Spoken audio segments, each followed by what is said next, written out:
Last time on MasterChef Australia. Today is all about minutes. The red team cooked against the clock in an elimination challenge. You need to cook fast in this rapid-fire elimination. And Mario's time in the MasterChef kitchen was up. I'm pretty gutted, but I gave it my all today and I'm walking out with my head held high. Tonight, it's time for a change of pace with another addictive masterclass. You have one, you got to keep going back and back and back. First up, George and Matt Moran serve up the secret to slow-roasted lamb ribs two ways. This is the key to a good rib, ladies and gentlemen. Doesn't get any better than that. Gary steps out to cook the freshest apple strudel. Oh my goodness. Then Filippo battles George in a mystery box challenge. Can you stop stressing too? This is supposed to be fun. Georgie's not having a lot of fun.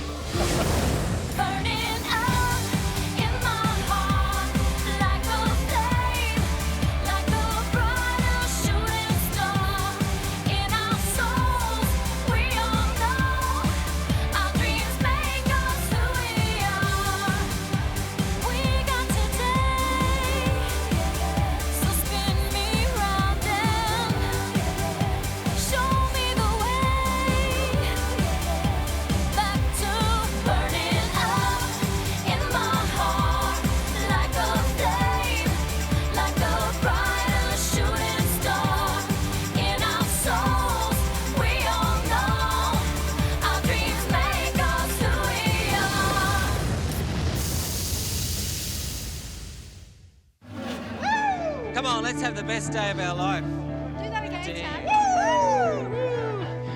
Hey, how you going? Good. Morning. How you going? Good morning. Ah, we're awake now. Awake now. Hello. Welcome. Hello. Again. The Three Stooges. Huh? Bit of a worry, isn't it, with George, Matt and Gary in the kitchen. So guys, it's that time of year, winter, we want some hearty dishes, don't we?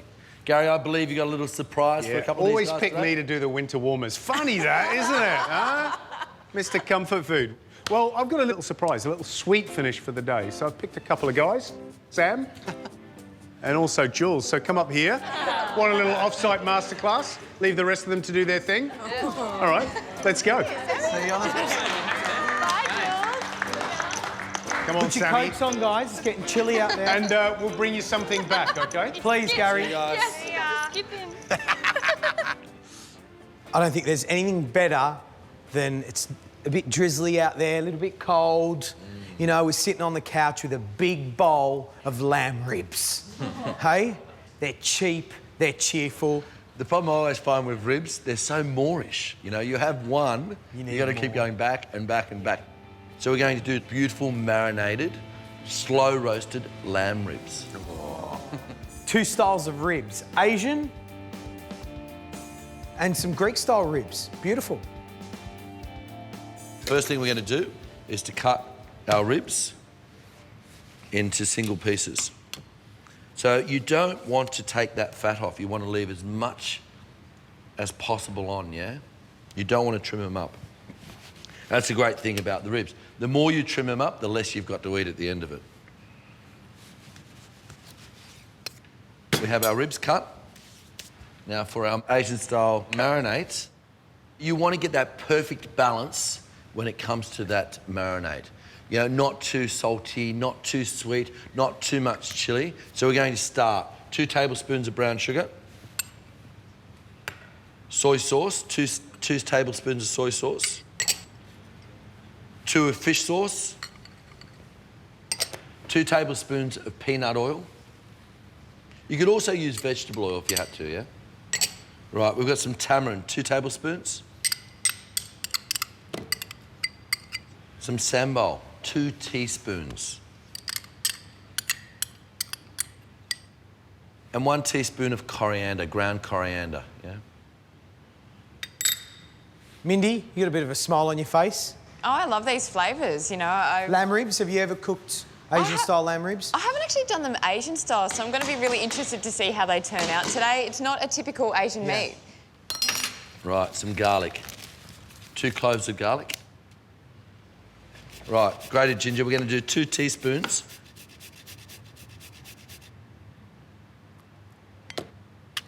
Teaspoon of salt. Some shallots. Spring onions. Spring onions. 2 finely chopped green long things. That's better. Right. Last but not least, 2 tablespoons of fresh lime juice. Right, so we've got our marinade. You mix it around. Just put it straight into a food processor. You can use a stick blender.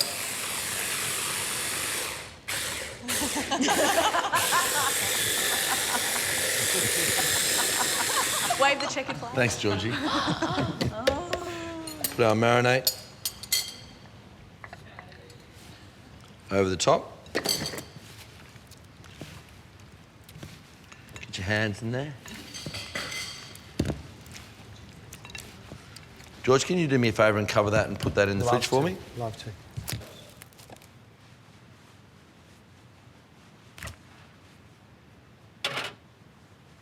Right, Matt's ribs are done and they look absolutely fantastic. Time to do mine.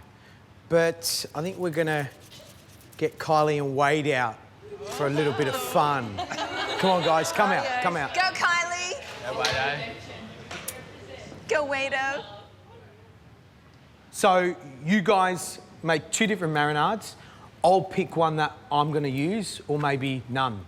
All right? Oh, no. Just depending on how good they are. Okay. All right, so go for it. Okay. Go. You got an array of ingredients there. Does anyone need any chopped herbs? I can help. I'll get some oregano if that's okay. Oregano? A little bit of mint, please. Okay, so Kylie, garlic, zest of lemon. Yeah, it's a good little start. Do you want the mint chopped? Yes, please. All right.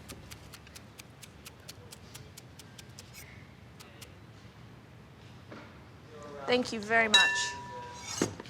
Right, tell us what you got in there, Wade. Look, got some olive oil, got some garlic, got some oregano, Yeah. some lemon zest, and a bit of lemon juice. Okay. I like the idea of a little brown sugar in there, Wade. That's clever. All right, Kylie, what do you have in there now? So I put a little bit of honey, some yogurt, some lemon juice and zest, and some garlic, and a little bit of olive oil, and just brought it all You together. get that real honey flavour out of it. It's quite sweet. 2 very different marinades. I love the flavour of that now, but Yeah. will I love the flavour of it once it's cooked? Would I prefer to cook my ribs and then spoon that over the top? Yes, that's what I'd love to do. That there is good, but it is a bit sweet. Okay, so we've got these 2. Let's make one more. That one, okay? how about we keep that one for dipping after? Why not? Let's do that. Let's get 5 shallots, right? A bit of garlic. Okay, so honey. Now I need some orange juice, so squeeze some orange juice in there. I need olive oil, all right? I want olive oil in there. Now, you might think this is quite weird, but wow, we are dancing today. Fish sauce, is that Greek? Well, the ancients used a lot of fish sauce in their diet. Everything is Greek. Of course. Originally. Of course. Matt, you are Greek somewhere, somehow. Right. A little bit of ginger goes in there. All right. Thanks, guys. You can go back up. You can go. Thank you. A bit of coriander seed. Sorry, Yeah. Georgie, What's wrong? You the all right, schlot's darling? got to me. Are you crying? I'm crying, buddy. Oh, poor Matty. Right. A little bit of cumin powder. Okay. Some star anise, aniseed flavour. And a bit more olive oil. Are you able to give that a buzz for me? I am, Georgie. You all right? Yeah, I'm all right, mate. Oh. What a mess.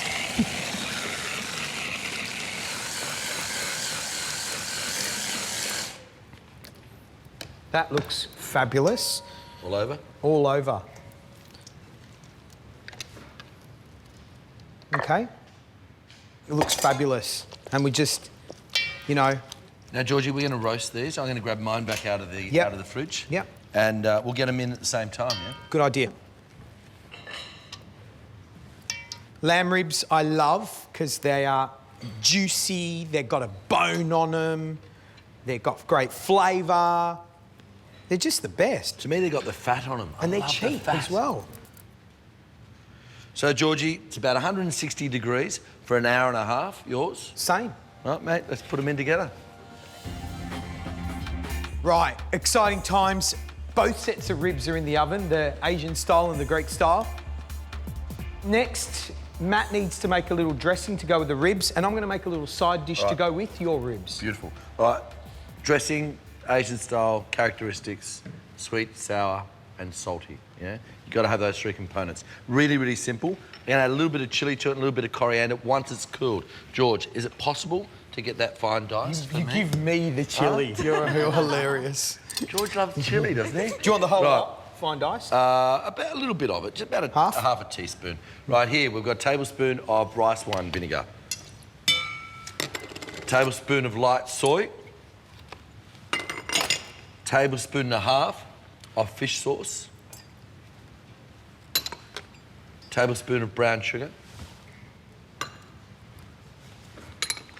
and a garlic, one garlic clove, just finely chopped. See, I could have got George to do this, but it's so much nicer when he does the chilli. Right, chopped garlic. Now, some lime juice, about 2 tablespoons, 2 to 3 tablespoons. Where would you like that? Into there, Georgie. No worries, buddy. Yep. Beautiful. Right, so what I'm going to do now is just quickly bring that to the boil, take it off, let it cool, and add a little bit of chopped coriander, and then that's our dipping sauce. Done. That easy? That easy, Georgie. Andy? I was just going to put my hand up and say how much I'm blown away by how clean you guys are today. Thank you, Andy. How important is that in changes? Is that really important to Andy, keep clean? it could win you the competition. Yeah, right. Yeah?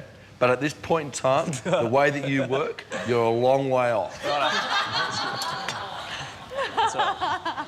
Right, we need a little side dish to go with Matt's delicious ribs with that lovely dipping sauce. So, eggplants. We're going to make basically a little eggplant chutney, OK? First things first, onion. Can you slice them for me? Sliced please? or sliced or diced? Sliced, yeah. 2 hot pans. All right, we'll get them going. This is quick. We're not mucking around here. It's just an eggplant chutney, OK? I'm going to leave these little frilly bits on the top because I love the look of them. OK? Ben? Could you do the same thing with the normal-sized eggplants, but just salt them beforehand? 100%. Lots of olive oil. Now, Matt, can you crush me, or just slice me 1 clove of garlic? 1 clove of garlic. And a thumb worth of ginger.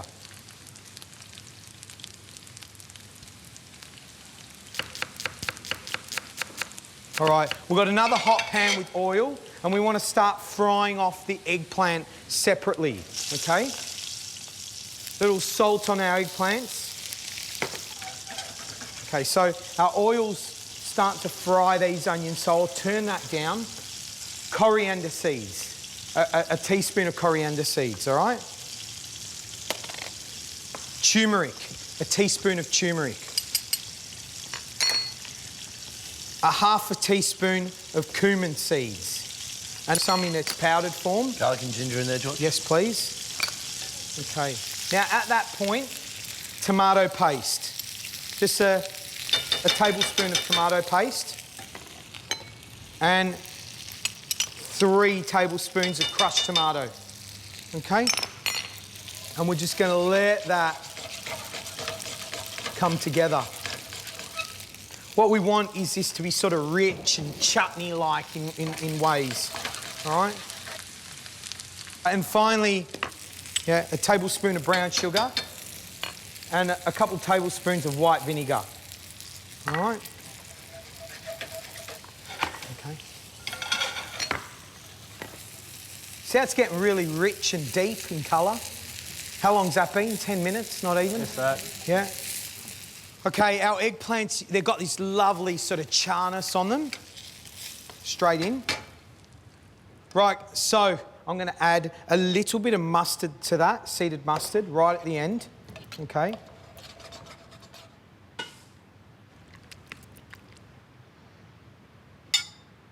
Right, chopped coriander. Yum.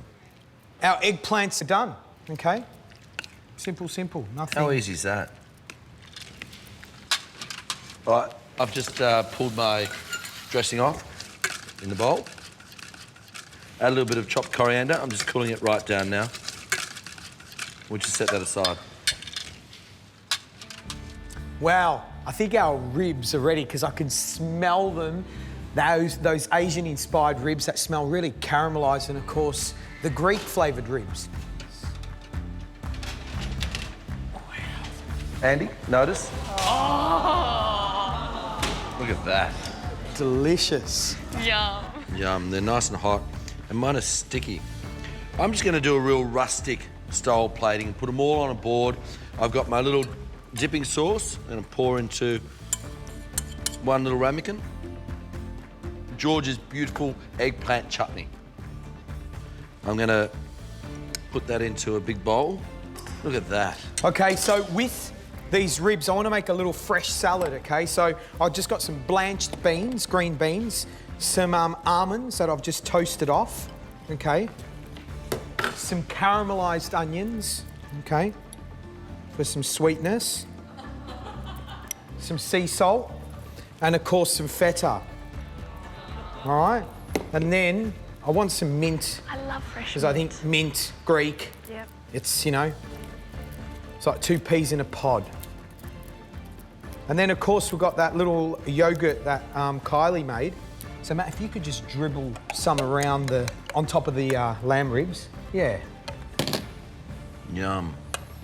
And then this salad, gentle fingers.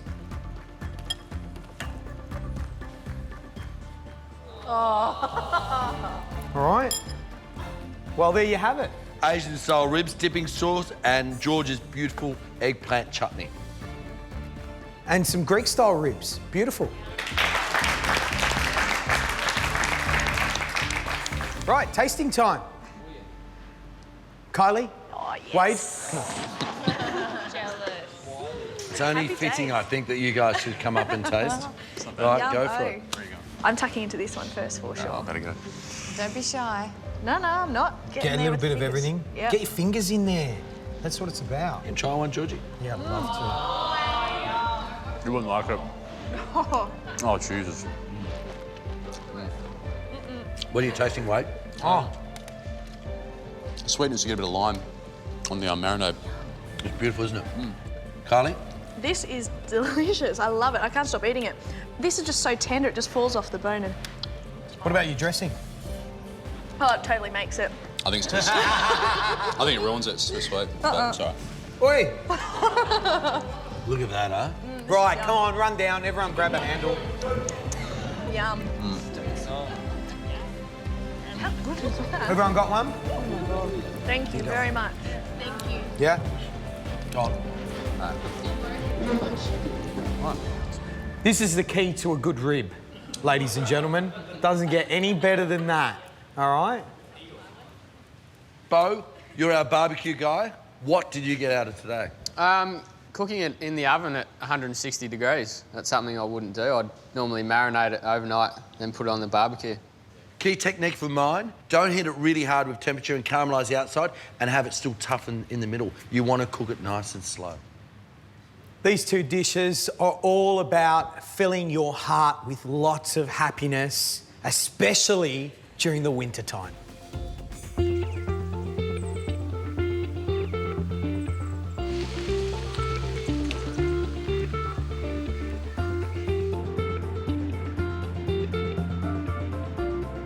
Isn't this absolutely beautiful? Yeah. And it's great to be out of the studio. I love it. Left George and the rest of them behind. This is Glen Burnie Orchards in Darks Forest. And what's lovely about an orchard like this, and it's really, 40 minutes, an hour from Sydney, is you know that these are going to come straight off the tree, so from farm to shop, farm to supermarket, and in next to no time. And I love it because right now, pink ladies are perfect, great time of the year. And what I'm looking for is a sweet apple that holds its shape when you cook it. And the reason we need that is because I'm going to cook a strudel. So, have you made strudel before? Never. Never done No. it? Fantastic.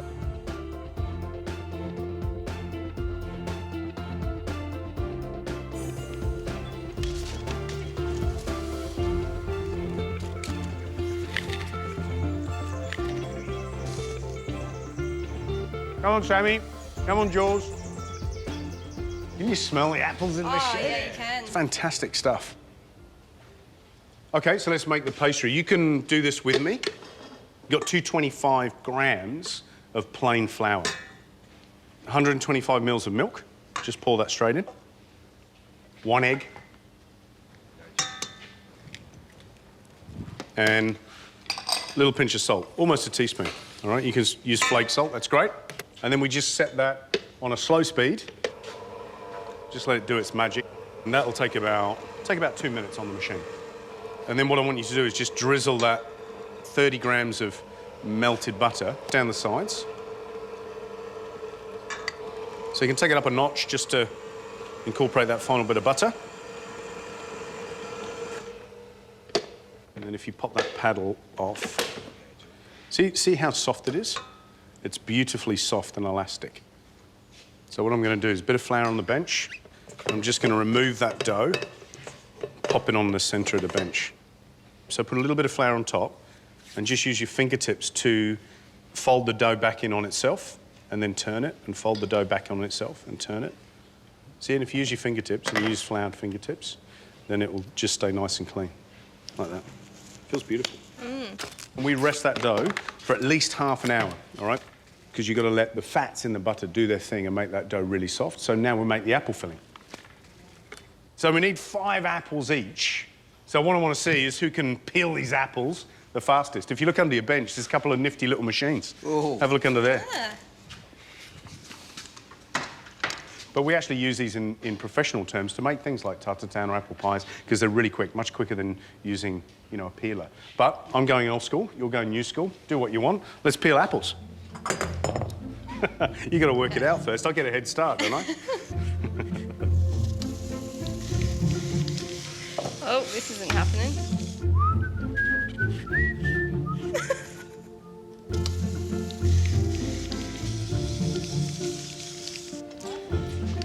He's got it, look. Score so far, Sammy, 2 apples. Gaz, 4 apples. Oh. And the great Jules. Kind of half an apple. 1 half an apple. Wonderful. So basically chopped apples, all right, in a bowl. Half of yours has got peel on, but you know what? It's a really rustic dish, so it doesn't matter if it's got a bit of peel on. And then I want zest of 1 lemon. And the lemon's important because it's going to give you a lovely flavour. Lots of those beautiful oils in the zest, because that's where all the flavour is, remember? I've done this before.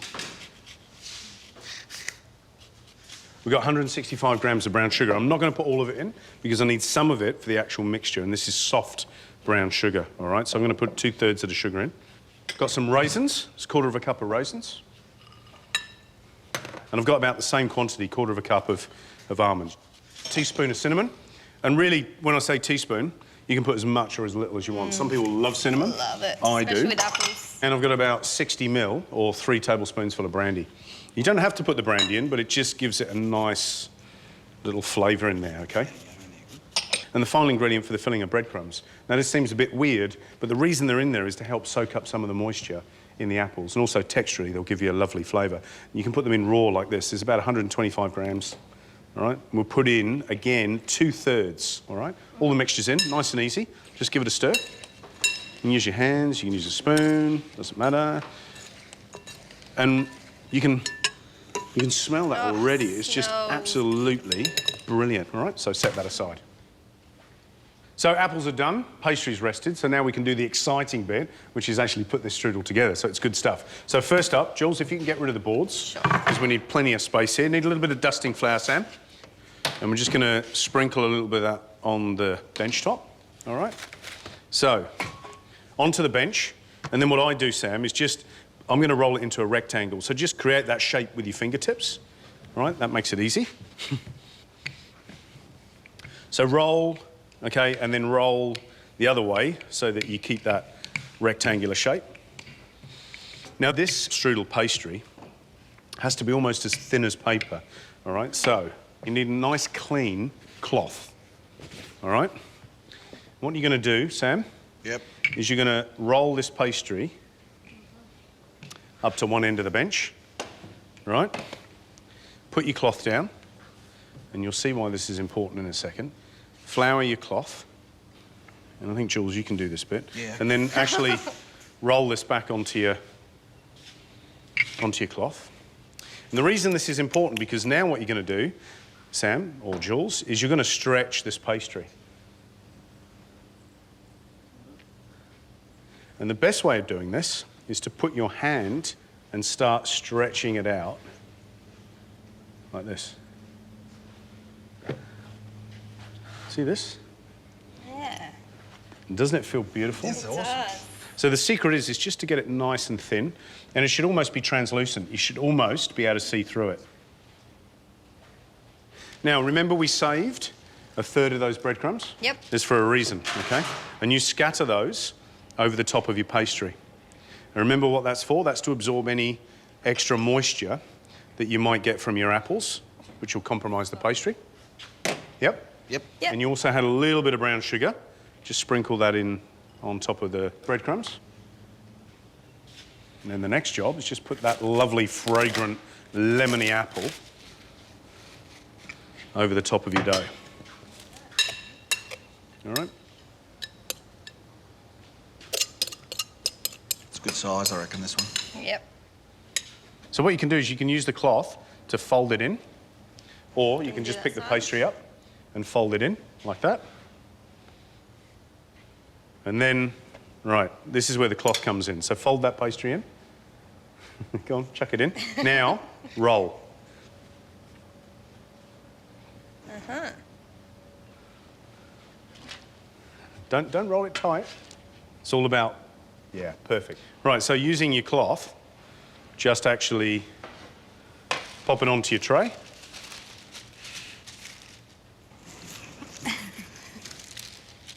Perfect. All that remains is a little bit of melted butter. Is that garlic as well? That strudel is going to take about 40 minutes, 45 minutes in the oven at about 180 degrees. Here we go. You're going to pop yours in?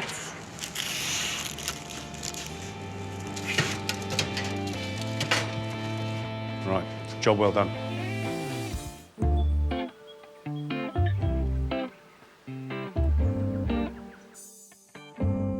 So we've got strudel in the oven. That's going to take 40 to 45 minutes to cook. So while that's working, we're going to make up this custard. So 200 milk, 300 cream.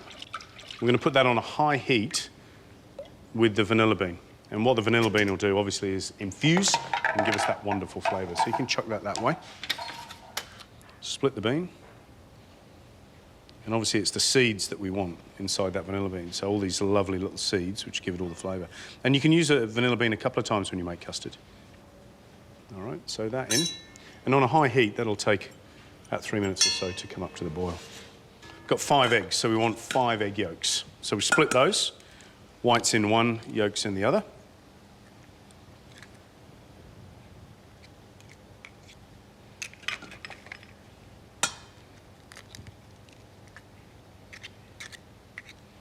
Five yolks.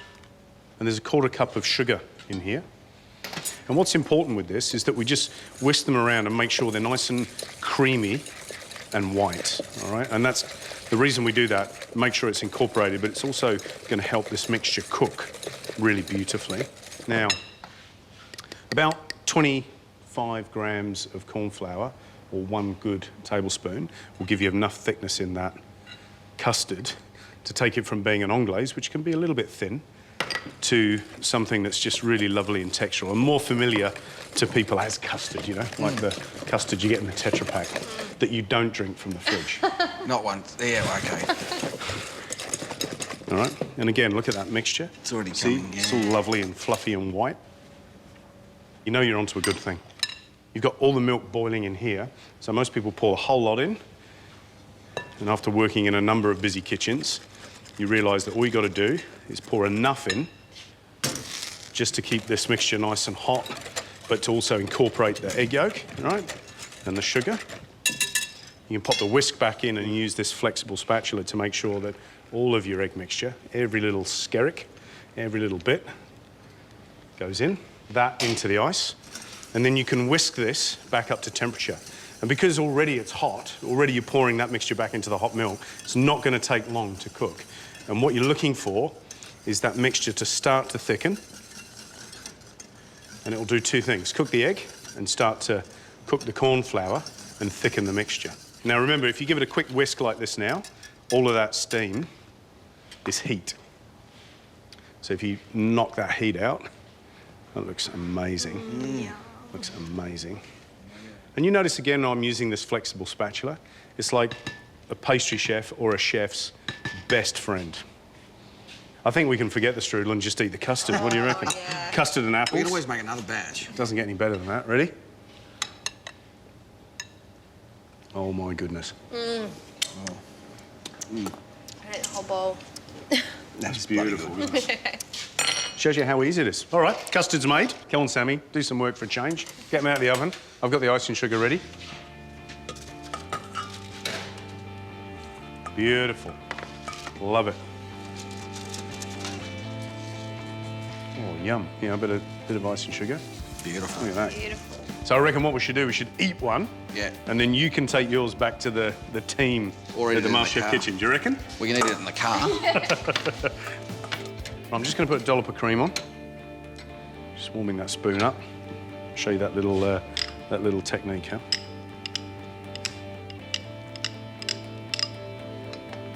I suppose you want one too, don't you? You can just have a dollop.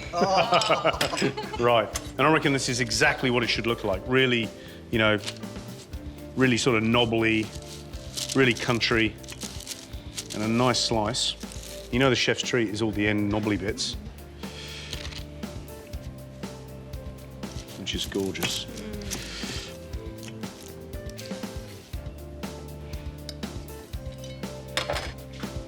Jules, plenty of custard? Yes, Oh, please. look at that. Hey, Thank what are they missing? Seriously. What do you reckon? Smell good? Oh, yeah. What do you smell? First up. Beautiful smell of that brandy and apples. It's almost Christmassy. It's It is, isn't it? yeah. Cinnamon as well. I think cinnamon is a wonderful, subtle spice.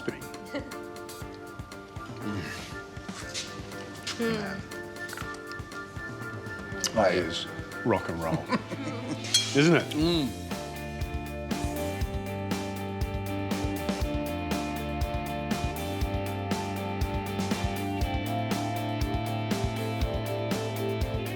So a couple of techniques that I'm just going to remind you of in terms of putting together a beautiful little apple dessert. Number one, that strudel pastry, something you've probably never done before, all in one kind of mix, rest and then stretch out. And that lovely sort of stretch is going to give you that wonderful sort of crisp, almost phyllo-like pastry. The other thing is too, you notice we didn't cook the apples. We just peeled them, we diced them, we put the lemon zest, the cinnamon, the raisins, the brandy, and how wonderful does that taste? It's really, really delicious. One last mouthful, Jules. Ready? Right. Let's get out of here. Ah, here they come. Hey. I wonder where they've been. You made it back. Look at Jules' face, I love it. Where have you guys been? Yeah. Funny, huh? Funny. Oh, Look at these. Hey? Yummo. Who's a good cricketer? Apples. Apple! Wow. Apple. It's amazing. You made strudel. Yeah. On a cloth? On a cloth. Jules, how did it go? Strudel dough? Oh, it was heaps of fun. Like, when I first saw Gary doing that pastry, I was like, how am I going to do that? Because you've got to stretch it out. But it's actually really easy to do, and I just had heaps of fun doing it. Yep. Yeah. Really good. So we'll save that till later. We'll have a little snack, all right? Every week, the first thing you do is a mystery box, right? And it is always a killer, because you stand there, you're just about to lift the lid and go, no, please.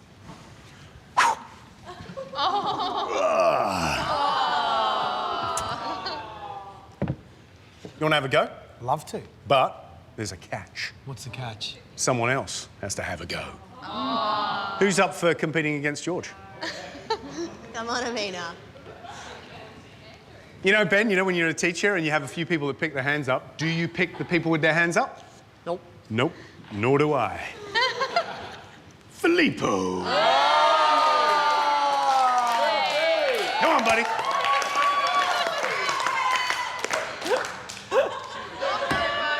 Stitch me up. Come on, give me the 5. Yeah, you'll love it. Oh, it's going to be, you know what it is? It's a, do you want to shake the combatant's hand? Oh. Ooh.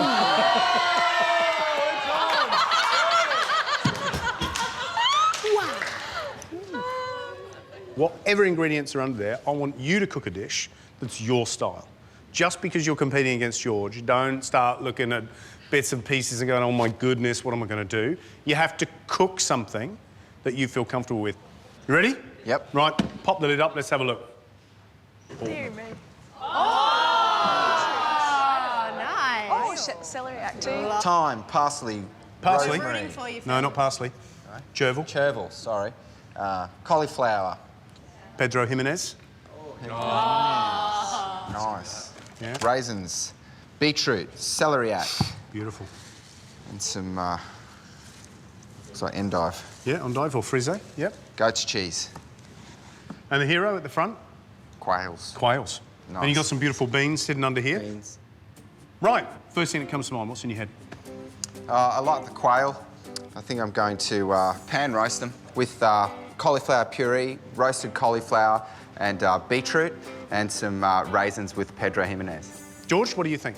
Quail, delicious. I want to use that because it's quick. I can cook it quickly and create something lovely. And I love the idea of quail and cauliflower. So I'm going to make slow-cooked quail, crispy quail, cauliflower cream and raisins.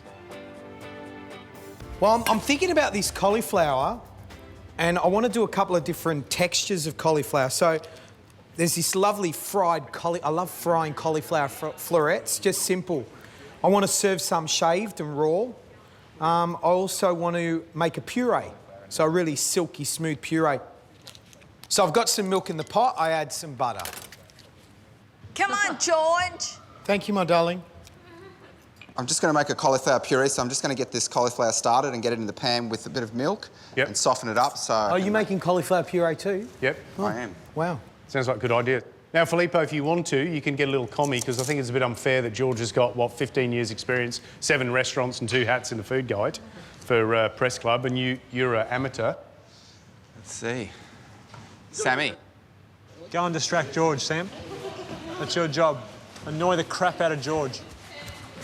What do you need, Phil? I just want to start to get... I want to get some thyme stuffed in here. Just thyme? Yeah, that'd be good. Thyme. What would you like? A little bit of rosemary. Thyme and rosemary? Yep. I'll just do the 2 for you, Phil.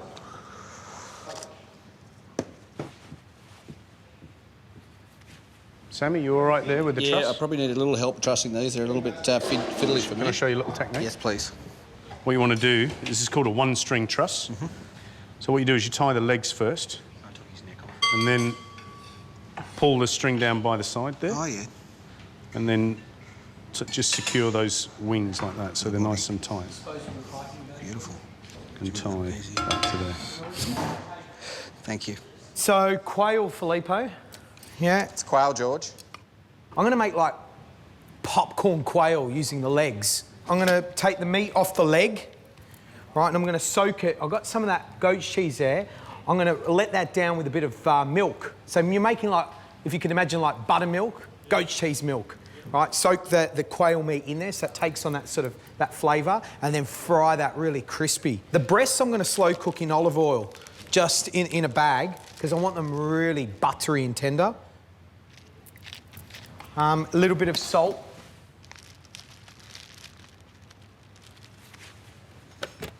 George, if you were doing this at home, obviously you wouldn't have this equipment. How would you do the same, achieve the same result? That Yeah. Ziploc bag. Okay. That goes in. I'm cooking these at 58 degrees for 10 minutes. Filippo, you going to burn your paper? No. Yep, brilliant. Filippo, you on fire? Yeah. I'm not. No, I'm not on fire. I'm on fire, but not like that. I'm going to roast the beetroots with the cauliflower.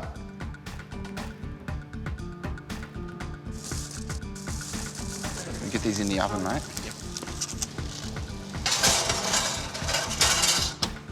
You season these? Yep. What else have we got here?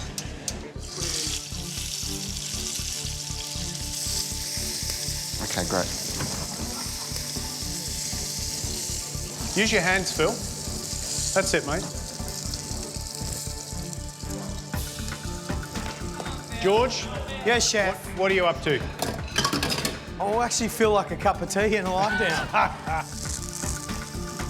Okay, so my cauliflower's cooked. Gonna get that into the blender.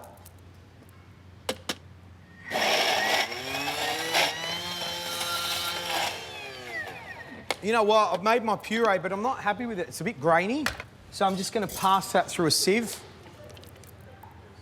Okay, done. The next step is I want to do my little fried cauliflower florets. This is a cool little bar snack. A little bit of flour, a little bit of salt, and then oil at about, 180 degrees. And that's just vegetable oil.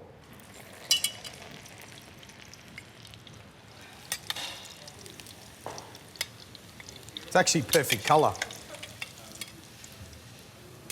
Was that just flour and salt? Yeah, George? that's it. Okay, so I want a bit of goat cheese on the plate. I want that sort of salty kick. All I'm doing is letting it down with a bit of cream so I can literally pipe that on like little dots. A little bit of chervil. That's better. Come on, Phil. Go, Phil. You're doing well.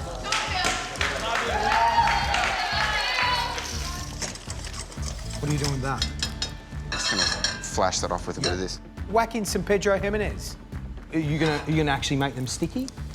Yeah. Just let them cook down. Leave them. Forget about it. Come on, Phil. Come on, Phil. Come on, Phil. Cauliflower cream, how's that? That's ready, Chef. Can you stop stressing too? This is supposed to be fun. Yeah, it's not a competition. Georgie's not having a lot of fun. Yeah? You are not going to be eliminated at the end of this. No, I know. I'm cooking against you, George. So pop that into there. Okay, hang on. So pop that down.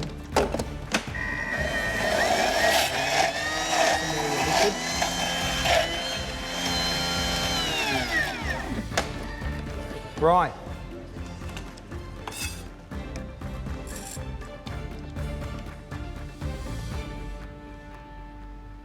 Okay, I've got my final process to go, which is the quail that's been marinating in that basically goat's cheese, yeah? A little bit of flour, okay, we're going to dust them with.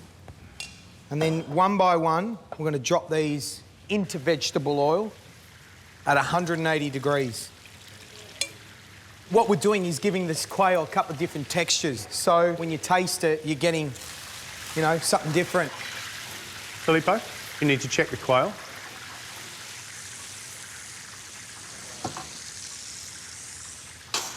And I'm going to start plating up now, I think. I've got my cauliflower cream here. Okay, so we've got our quail that's ready. I can pull that out. That's crispy. Wow. Filippo, how are you going, big boy? I'm going well, George. Everything's coming along nicely. Yeah. It's a delicate dish. I've piped some of the goat's cheese on there. I've blown some of those raisins inside that Pedro Jimenez. And these are like little sweet pops. And then finally, from our little garden outside,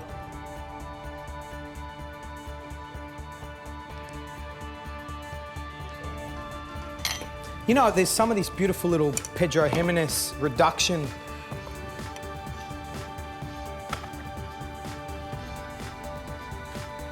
All right, that's my quail dish. Wow.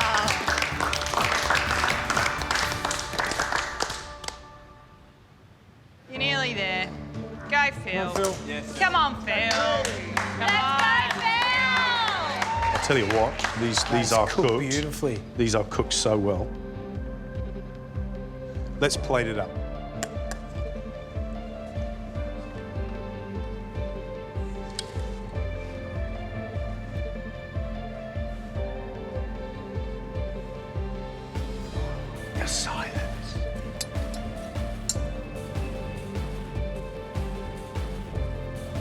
good thinking going on in terms of the balance of the dish. And suddenly you got different shapes out of... That's it. That one's beautiful. It's great. That's it. Couple of drips, couple of lines. Deb, Yes. you look very excited for Filippo. I'm feeling his intensity and his concentration. Lovely, isn't it? Yeah, it's great. Right, calm, Filippo. Let's go now. You got 10 seconds. 8, 7, 6, 5. Slow it down, slow it down. 3, 2, 1. Time's up. Time's up. So, Filippo, what did we come up with? The dish is thyme-roasted quail with cauliflower puree, roasted cauliflower and beetroot, and some raisins with Pedro Jimenez. So, George, what did you cook? Slow-cooked quail, crispy quail, cauliflower cream and raisins.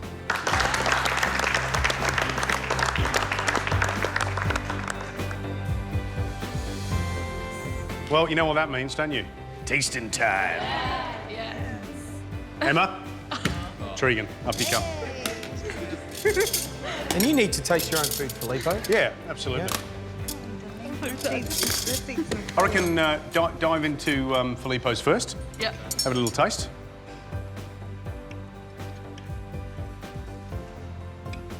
You're all quiet. I was going to say, should we pull up a couple of chairs, glass of wine?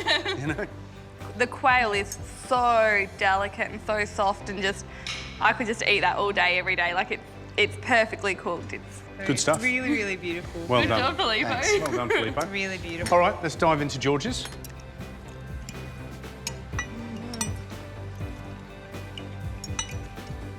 I love the crunchy texture of the cauliflower. Yeah? It's nice, isn't it? It's simple. The deep fried cauliflower and the crunchiness of the quail leg that's been cooked in that oil. It's beautiful. And Oh, here he is. Gee, I think you've missed out. They just demolished it, haven't they? No. Look at that. How do you think you went, Filippo? Really well. I started a bit slow, but I think I finished pretty strong, Chef. And what's this one, George's? Yeah, Yeah, it's not much left. Oh, it's a bit undercooked, is it? No. Filippo, well done. Yeah, great job. Great job. Great job. Thank you. Thank you. Well done. Thanks, Chef. Well done. Well done, Filippo. Phil, give it the old... Phil, a little dance. Oh, for me. Filippo, come on.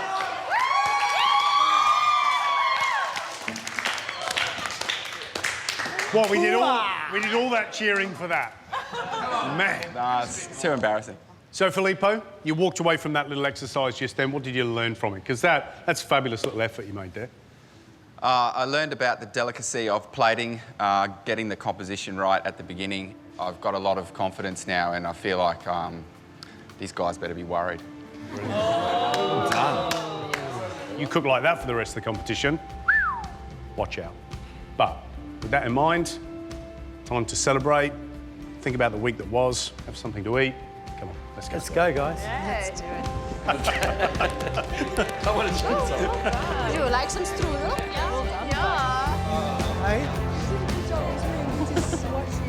Right, who wants some vino? Yes, please. Yeah. Couple of ribs this way. I don't know what's better, the strudel or the custard. This is yum. I just want to remind you, and you may be a little complacent about this at this point in the competition, but that was probably one of the biggest weeks we've had. Yeah. Jamie Oliver, Rick Stein, Masterclass with Neil Perry, and a 24-hour hotel challenge. Doesn't really get much bigger than that, does it? Here's to the two people that left this week, Delvinda and Mario, sadly missed, but also here's to the survivors. You.